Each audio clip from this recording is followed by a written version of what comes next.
સુરતના અમરોલી વિસ્તારમાં special operation ગ્રુપે બાતમીના આધારે છાપરાભટ્ટા રોડ પરથી જેલ ઠુમ્મર નામના શખ્સની ધરપકડ કરી ડ્રગ્સ રેકેટનો પર્દાફાશ કર્યો છે. આરોપી પાસેથી પોલીસે 236.780 ગ્રામ મેફેડ્રોન ડ્રગ્સ કબજે કર્યો છે, જેની બજારમાં કિંમત અને અન્ય સામાન મળી કુલ 7.10 લાખનો મુદ્દામાલ જપ્ત કરવામાં આવ્યો છે. પોલીસ તપાસમાં બહાર આવ્યું છે કે આરોપી જેલ ઠુમ્મર કન્સ્ટ્રક્શન સાઇટના વ્યવસાય સાથે સંકળાયેલો છે, પરંતુ પોતાના મોજ શોખ અને વૈભવી જીવન જીવવા માટે છેલ્લા 8 મહિનાથી ડ્રગ્સના વેપારમાં ધકેલાયો હતો. આ ડ્રગ્સ નેટવર્કની ચોંકાવનારી બાબત એ છે કે તે સંપૂર્ણપણે હાઈટેક રીતે ચાલતું હતું. આરોપી ડ્રગ્સના સોદા કરવા માટે વોટ્સએપ, ઇન્સ્ટાગ્રામ અને સ્નેપચેટ જેવા સોશિયલ મીડિયા પ્લેટફોર્મનો ઉપયોગ કરતો હતો અને ગ્રાહકો સાથે ખાસ કોડ વર્ડમાં વાત કરતો હતો. જ્યારે પોલીસ ત્રાટકી ત્યારે ડ્રગ્સની ડિલિવરી લેવા આવેલા હિતેશ અને ભરત નામના 2 શખ્સો પોલીસને થાપ આપી ફરાર થઈ ગયા હતા.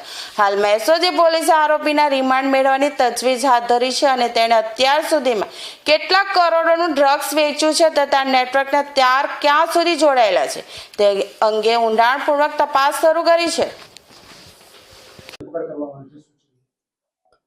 ગઈકાલે 31નો જે બંદોબસ્ત ચાલુ હતો એ દરમિયાનમાં એસઓજીની ટીમને અગાઉથી અમારી આની ઉપર વોચ પણ ચાલુ હતી અને અમને એવું માહિતી હતી કે અમુક જે વ્યક્તિઓ જે છે એ ઓનલાઈન એટલે કે ઇન્સ્ટાગ્રામમાં, વોટ્સઅપમાં, પછી સ્નેપચેટ જેવા માધ્યમોથી નિરમા, ઓજી, ટાઈડ દવા વગેરે કોડવર્ડથી જે છે એમડીનો વેપાર કરે છે.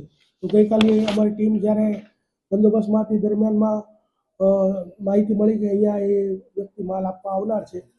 તો અમરોલી પોલીસ સ્ટેશન વિસ્તારમાં ગણેશનગર રો હાઉસ વિભાગ 4ની બહારના ભાગમાં જીલ ભૂપતભાઈ ઠુમ્મર અને બીજા 2 વ્યક્તિ ખુશાલ રાણપરિયા અને ભરત રામજીભાઈ લાઠિયા, આ 3 વ્યક્તિ એમડીનો 236 ગ્રામ જથ્થો લઈ અને ત્યાં આવ્યા હતા. તે દરમિયાનમાં એસઓજીની ટીમ ત્યાં પહોંચી ગઈ અને જીલ ભૂપતભાઈ ઠુમ્મર છે જે 236 ગ્રામ એમડી સાથે પકડાઈ ગયો.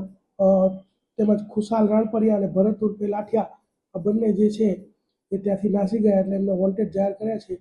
આ રીતે ટોટલ 7 કિલોગ્રામ 55 ટોટલ 236 ગ્રામ એટલે કે 7,55,000નો મુદ્દામાલ જે છે જપ્ત કરેલો છે.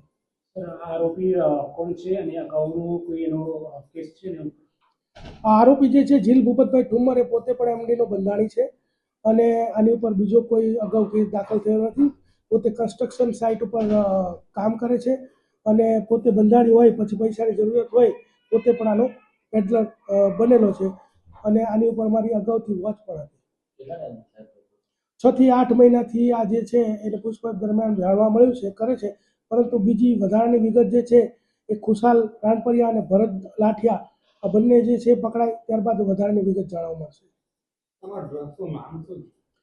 આ ડ્રગ્સ જે છે એ છે ક્રિસ્ટલ એમડી, એને કોડવર્ડમાં મ્યાઉ મ્યાઉ પણ કહેવામાં આવે છે.